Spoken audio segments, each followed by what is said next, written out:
Hello and welcome to the History of Jackson podcast, presented by Past and Present Media.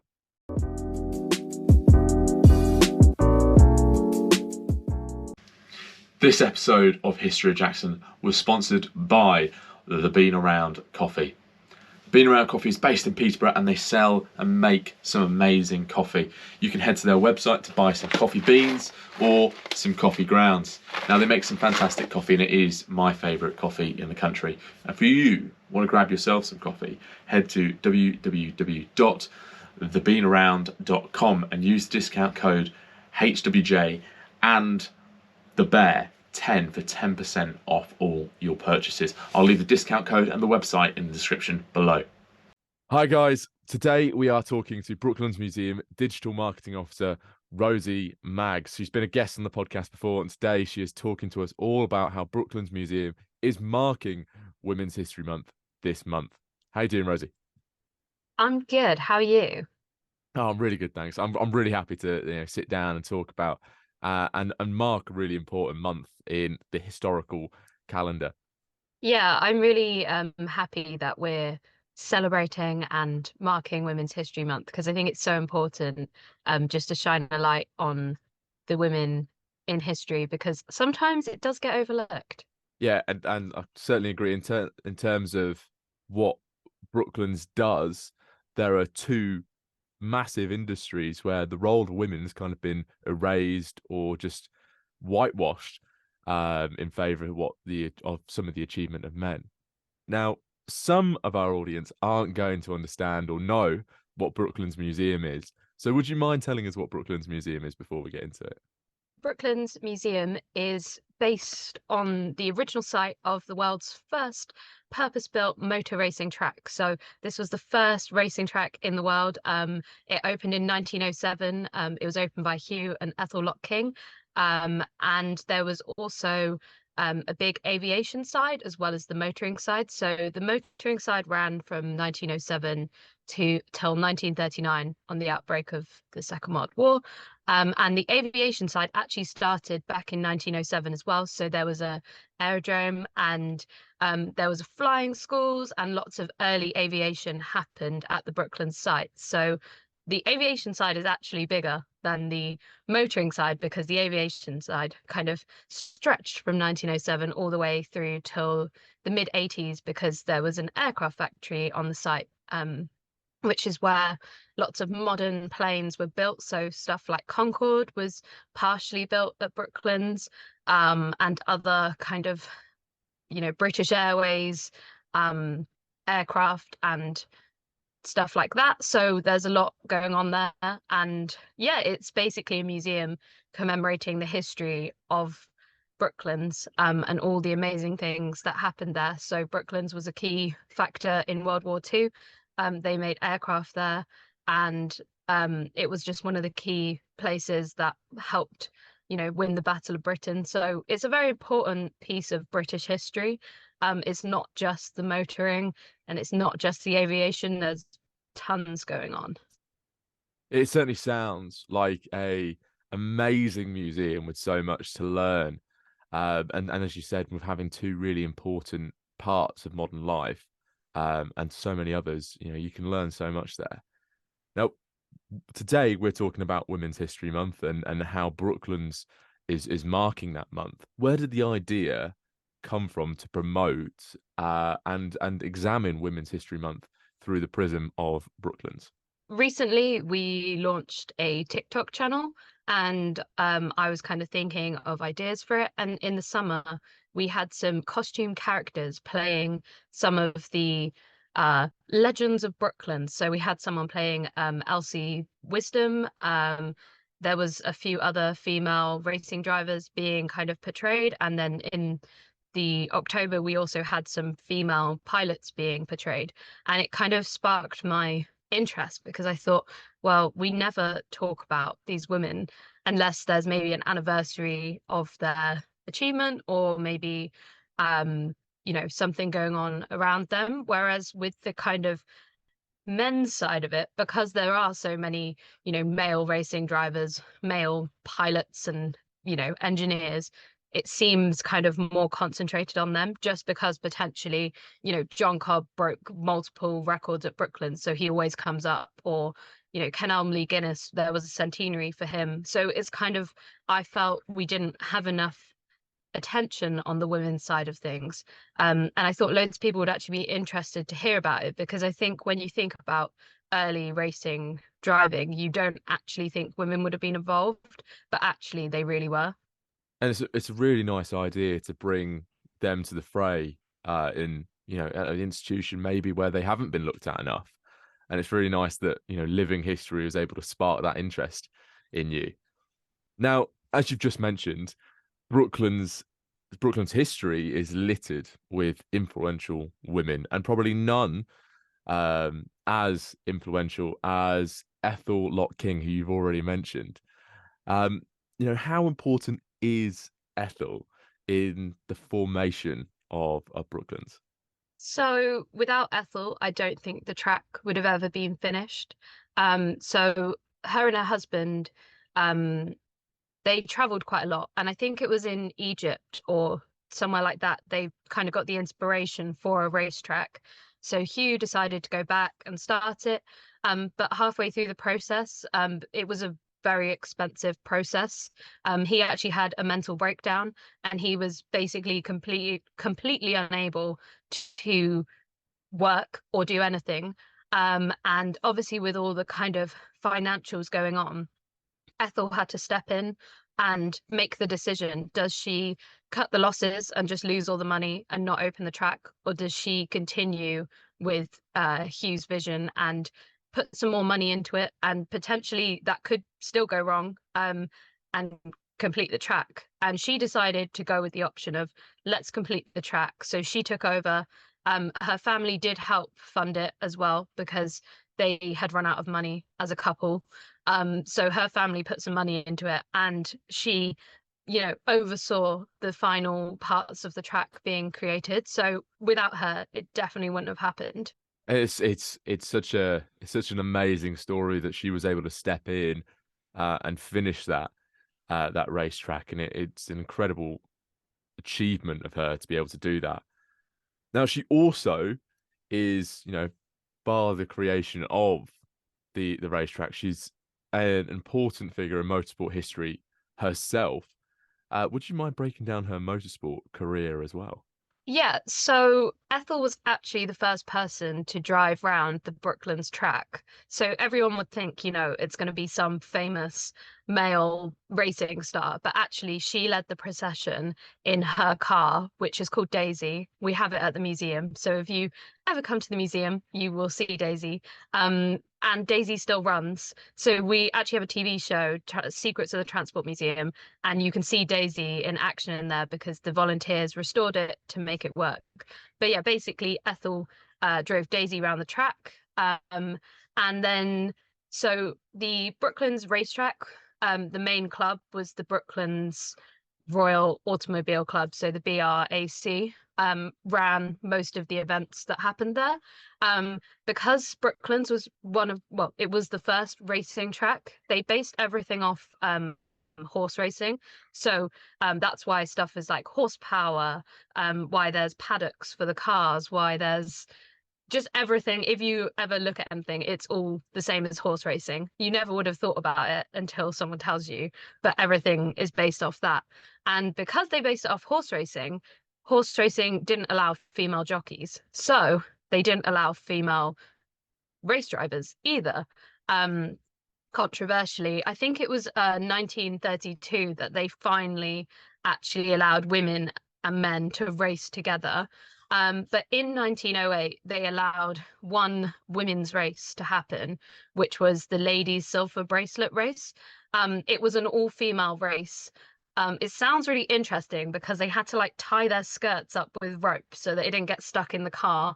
And yeah, it was kind of the first only female race that happened. And Ethel raced in this, and she came second. So Muriel Thompson won, but she came second. And I think because after that they didn't allow any more female races, she kind of didn't do any more races at Brooklands, but she was a keen driver and she was really interested in cars. And so she definitely was heavily involved in females in motorsport, even if she wasn't able to convince the people running the races to let them in. And it's an incredible achievement that she was able to race on her own track, and put in a fantastic performance to come second in that. And it's still, we're still seeing these attitudes towards women races today, but it's fantastic to see that they're the pioneers and the trailblazers of the sport, were performing and racing almost 100 years ago. Now, there's another motorsport racer who I found incredibly interesting, and seems to be incredibly influential in the history of Brooklands, and her history in Brooklands seem to be entwined. And it's a woman called Dorothy Levitt. Would you mind, would you mind telling us all about Dorothy? Yeah, so Dorothy is actually kind of classified as the first female racing driver. So she was racing pre-Brooklands, kind of on the, I guess, not the tracks, the kind of more the road races and the rallies and stuff. Um, and she's also a woman who broke quite a lot of records. So I think she held the world's first water speed record, the woman's first land speed record. And she was a journalist as well. So she actually wrote a book about how women should drive, and teach, telling them what they should be doing. And in this book, she wrote women should carry a mirror with them so they can hold it up and look back at the traffic to see what's going on. And this was in, I think, 1909, which was actually before manufacturers added the rear view mirror to a car. So she is definitely the inventor of the rear view mirror. They definitely took her advice on board. And yeah, so she was very influential female in the motorsport. I think she was the most well-known female racer at the time. And she tried to enter Brooklands races, but it didn't go too well for her. It's regardless of not being able to get into those Brooklyn races, it's a fantastic achievement of her to have taken those speed and water records, and even um invent something that I myself, I think I check about 4 times every minute when I'm driving. So it's a fantastic achievement, and the role of women, you can see it in motorsport and motoring today, which is a fantastic achievement. Now, what happened to Ethel and Dorothy after their motorsport careers kind of slowed down? So for Ethel, during the First World War, she played a massive part. She organized, I think, 15 hospitals in Surrey, and was a, kind of, as a lady, she was obviously quite influential, and she was able to play the kind of higher up roles in these hospitals. So she actually helped the wounded men coming back from the war. And I'm pretty certain that Brooklands House, which is where they lived, also was turned into like a convalescence home as well.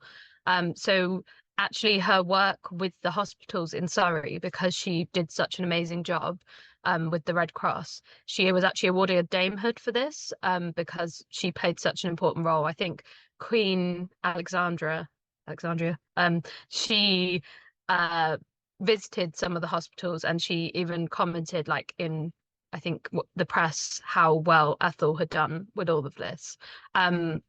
So after World War One, Hugh Lock-King actually dies in 1924. He was actually quite a bit older than Ethel.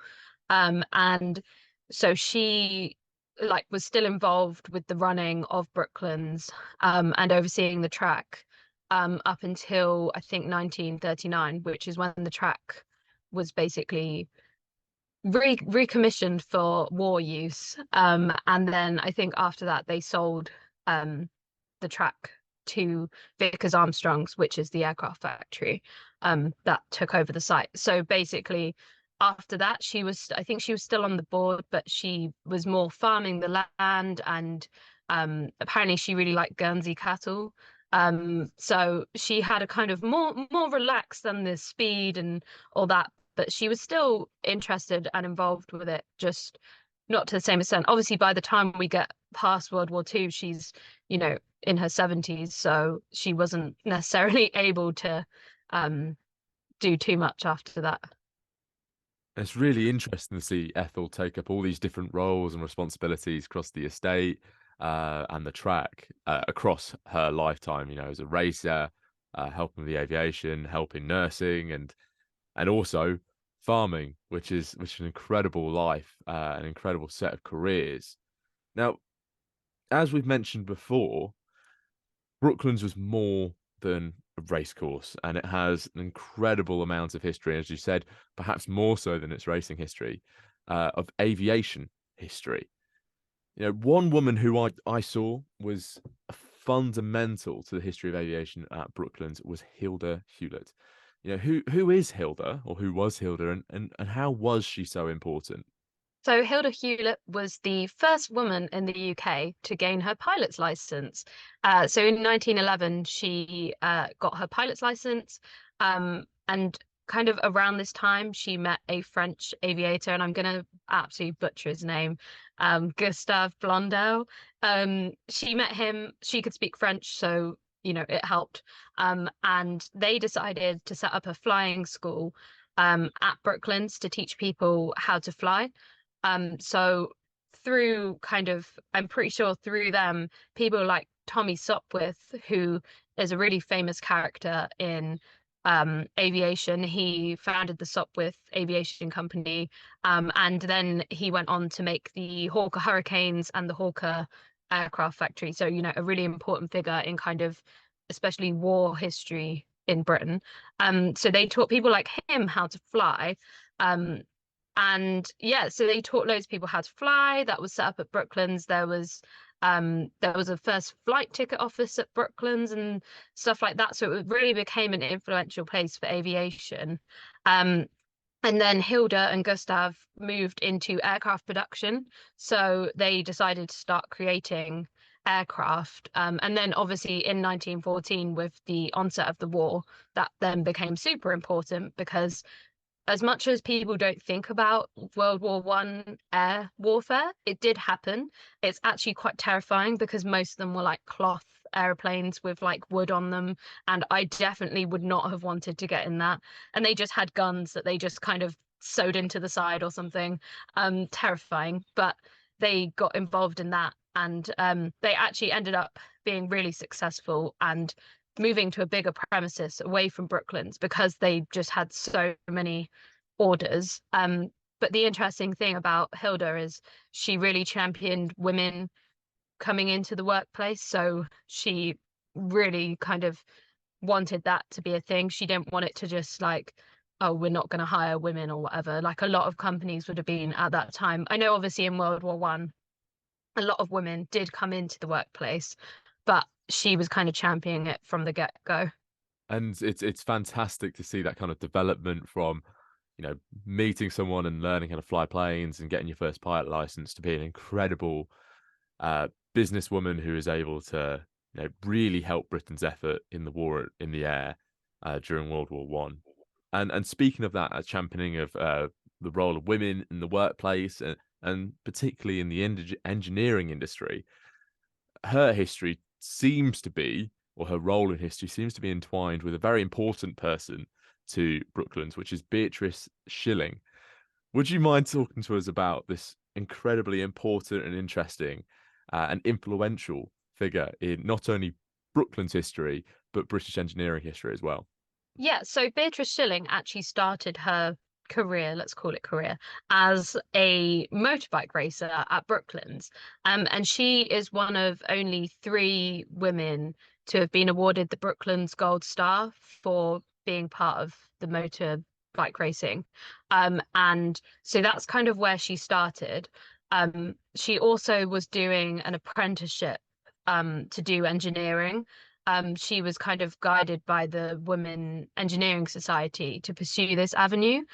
So after she kind of stopped racing, um, she was working, she was an engineer, And she actually invented something that really, really helped the war effort in World War II. So um, basically, when the kind of planes used to dive, um, in the British RAF planes, the engines would cut out because of like the negative G-force. I'm saying this like I know, understand how planes work, but basically the negative G-force, the engine would cut out because of kind of fuel flow and stuff like that. And the Germans, their planes weren't doing this. So if they went for a dive, then the Germans could get ahead and basically it would be, game over for that RAF pilot who's going against the German. But Beatrice Schilling, she worked out a little device. I think they called it Beatrice Schilling's orifice, which just sounds horrible. But she worked out this device that basically I haven't seen a picture of it, but it was just a little thing that they put into the engine and it stopped the fuel flow. So basically like it basically rectified the issue that they were having when they were diving. So then it then allowed the planes to be able to dive. And this, I think she discovered this in 1940. So she created this. It got put into like all of the aircraft. And then yeah, so they were able to do that. And it was her that worked it out. So yeah, she's really important to that kind of period of like, the Battle of Britain was raging at this point. And I think if that hadn't have happened, I don't think it would have been, a good outcome for the RAF. And it's incredible to see, to hear that one little device was able to possibly change the course of the war and really help Britain's and the Air Force's um, efforts during World War II. And we can still see these devices working on restored versions of these aircraft, which is fantastic. Now, a lot of these, well, not all of these women that we've spoken about are trailblazers in the history of Brooklands and women's history. And another really important trailblazer who I found particularly interesting when researching for this episode is Dame Barbara Cartland. And she had multiple careers.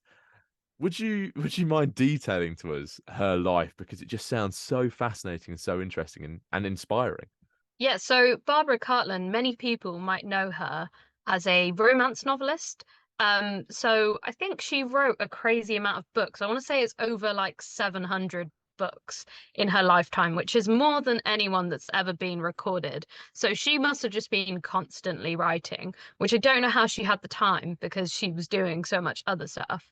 But she was a big society uh person. I think she was a journalist and, she was involved in the society. So Brooklands was a place for her that she would, hang out, be with her friends, be with the society ladies, because in the kind of Brooklands period of 1907 to 1939, Brooklands was the place to be.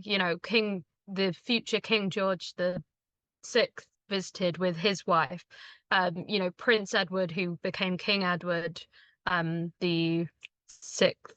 I'm getting my eighth. King Edward the Eighth. I'm getting all my Edwards confused. Visited. It was a place to be seen. It was for, the rich, the famous. It was a really interesting place to be.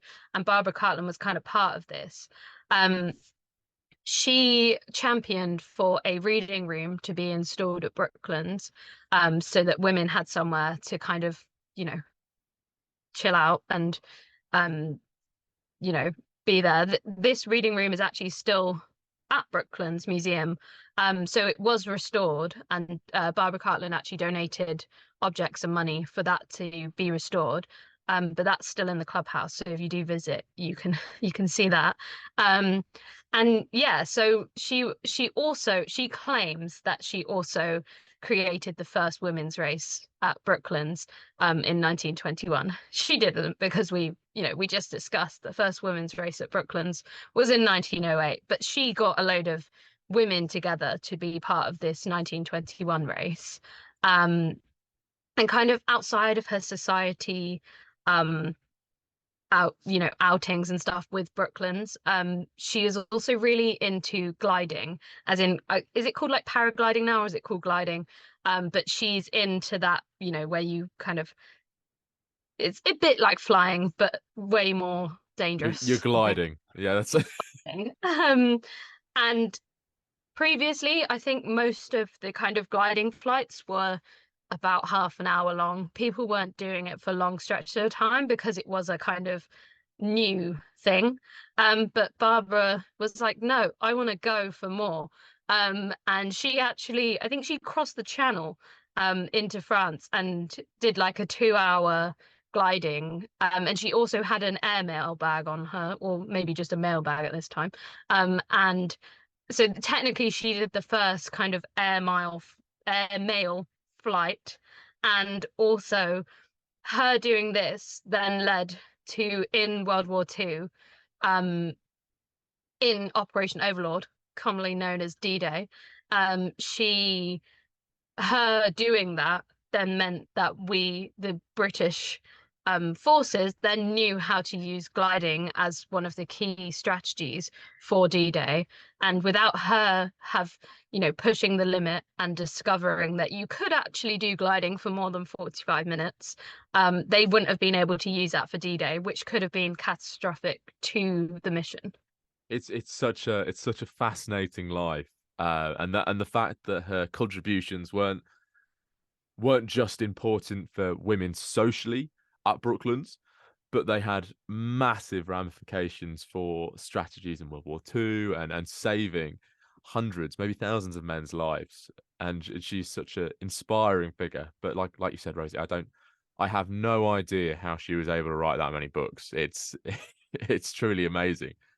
Now, there's another woman as well called Barbara Harmer, and she had an interesting career as well, but di differently interesting than Dame Cartland. Would you mind telling us about this career switch from Barbara Harmer?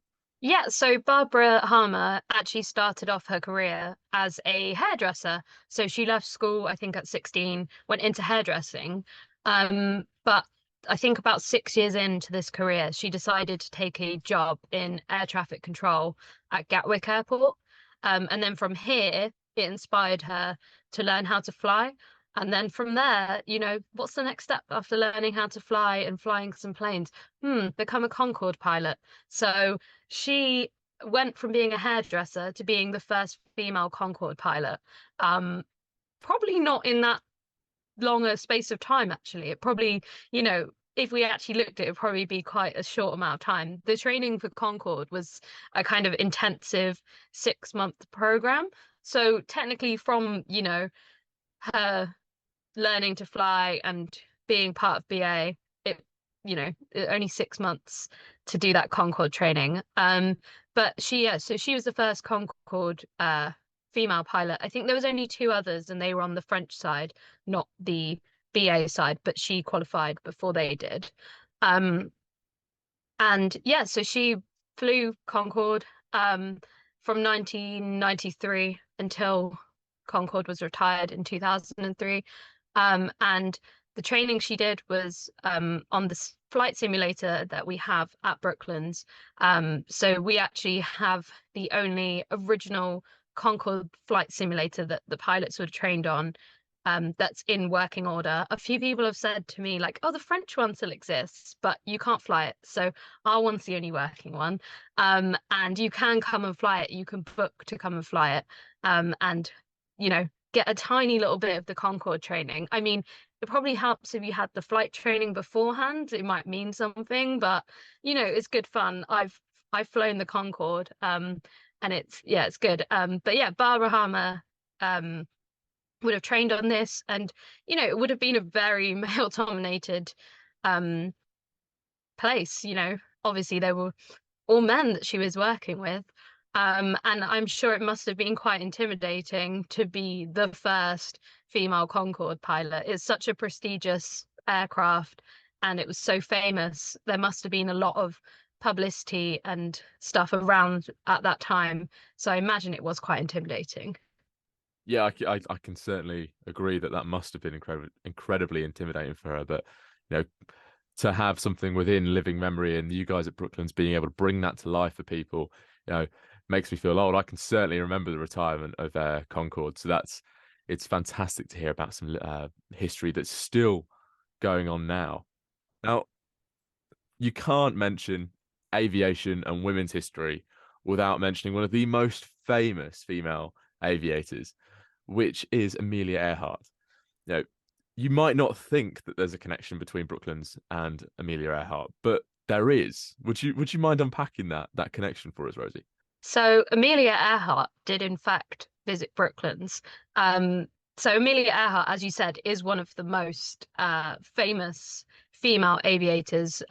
She broke so many records, and obviously her mysterious disappearance is obviously another reason why she's kind of stayed in living memory. But she was a major celebrity at the time in the 1930s. And Brooklands opened its Aero Clubhouse. So this was on the flying side. The Aero Clubhouse was a place for all the aviation people to have dinners, and it's a bit like the racing clubhouse, but just on the other side. The Aero Clubhouse is actually kind of not on our site, but you can drive past it. So if you do drive to Brooklands, you if you look out for a white building, you will see it on the way in.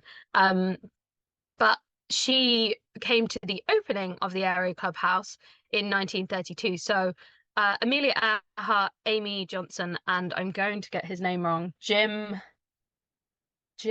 Milroy. I don't know how you say his name. Let's see if I've have it written. No, Jim something. Um, he was Amy Johnson's husband.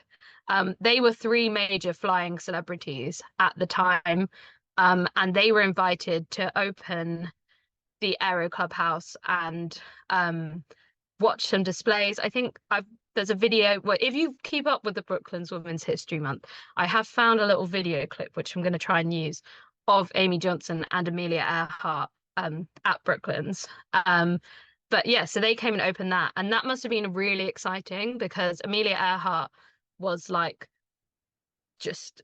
I imagine it would be like if I'm trying to think of like a similar, like Kim Kardashian came to Brooklands or something. It was like crazy because she was obviously this American uh celebrity. She wasn't just an aviation celebrity. She was like a major celebrity in America. So it was really exciting that she came um to open the Brooklands Clubhouse. And I would assume she did go missing not too long after this. I think she went missing in 1933 or five, one of the two.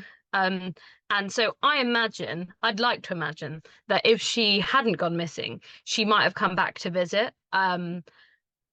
Brooklands because it was a place of innovation and pioneering aviation. So I'm sure there would have been more opportunities for her to visit because there was lots of record breaking going on at Brooklands. And it's amazing to for people to have been able to see such a celebrity such as Amelia Earhart. And I do certainly agree. I think she probably would have come back to Brooklands because it is such an amazing facility, and for being one of the places for aviation, you can't not go back if you're Amelia Earhart as well. Now, final fun question, as we do for all our guests here, Rosie, on the History of Jackson podcast, is you have worked and explored Brooklands and you've learned so much amazing history when creating TikToks or just looking around the site. What is your favorite thing that you have learned whilst at Brooklands? This is a really hard one to answer because I've learned so many cool things that I did not know. I say like every time that I walk around the museum, I find something new that I hadn't noticed before. There's just so many stories. Um, I'm going to give you a few little women ones that I just found really interesting. I'm researching this project just as fun little stories. So, one of my favorite things about kind of a few of the women I've read about, which includes Beatrice Schilling, they wouldn't marry their husbands until they had achieved some sort of awards. So Beatrice Schilling wouldn't marry her husband unless he got a gold star at Brooklands. Um, Luckily he managed to. Um, and there was another one I read, I think it was Mildred Bruce. She wouldn't marry her husband unless he won the Monte Carlo rally. It's like that's, set your standards high.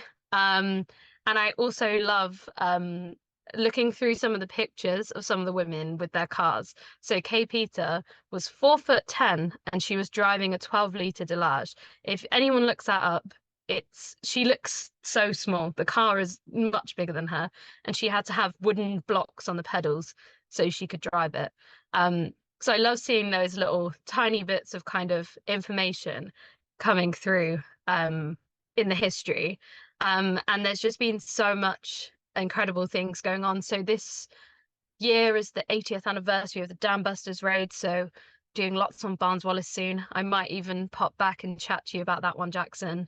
And last year there was the centenary of the last land speed record set at Brooklands by Ken Armley Guinness, and his grandson Ken Armley Guinness also attended, and that was just great. There was so much interesting stuff. So it's just a place where you just constantly learn. So I mean, I know I'm being really biased, but I would definitely urge anyone to come and visit and have like a proper look around. Just spend the whole day and just look at everything that we've got because there's so much to learn. I know from every time we've had conversations about Brooklands, you've always told me something new, and it does sound like a really amazing museum where you can learn so much. And these women must have been so incredible because these men actually went out and achieved these things. They won those Brooklyn Gold Stars. They went out and won the Monte Carlo Rally. And to do that for someone to meet their standards and to match their successes, they must have been truly amazing, trailblazing women. Now, our listeners are going to want to learn more about these trailblazing women, Rosie. I want to learn more. So where can our listeners and myself go to learn more about these women? If you follow Brooklands Museum, so we have Facebook, Instagram, TikTok, Twitter, but it will be a mainly TikTok based, but I will post the videos to the other platforms. But on all platforms apart from Twitter, we're at Brooklands Museum. On Twitter, we're at Brooklands Musee, like with a little U at the end of Muse, because you can't fit the whole name in the Twitter handle. But if you guys follow Brooklands Museum, then you will see for the whole of March, so from the 1st to the 31st, that there'll be a new video every day on the women that we selected. Obviously, it won't be every single woman to do with Brooklands, but we don't have information on every single woman. So we're going with the people that we've got, archive bits or photos for. But if you follow that, then you'll see it. We also have a website, which is brooklandsmuseum.com. There will be some blog posts on there. There's already some blog posts up about some of these women, but there will be a few new ones as well over March. And yeah, just definitely just Google us and you'll find everything you need. I do have to say, Rosie, that TikTok is brilliant. I love watching the TikToks every time they come up on my feed. So do go and follow all of Brookland's social media accounts, and particularly our TikTok, because the content on there is amazing. And you will learn so much. We've only caught a snapshot today, haven't we? So it'll be interesting to learn so much more about loads of different women that we weren't able to talk about today. So thank you for coming on, Rosie. I really appreciate it. Thank you to Brooklands for agreeing to come on for this episode. And hopefully we'll talk to you about the Dam Busters later. Yeah, definitely. I'm excited for the Dam Busters. I've been doing some research and it's just Barnes Wallis is just such an interesting guy. So I'm really excited about that one. Well, keep your eyes open for that one, and ears open, guys, for when that one comes out. So thank you very much for listening to the History of Jackson podcast, and we'll talk to you next time.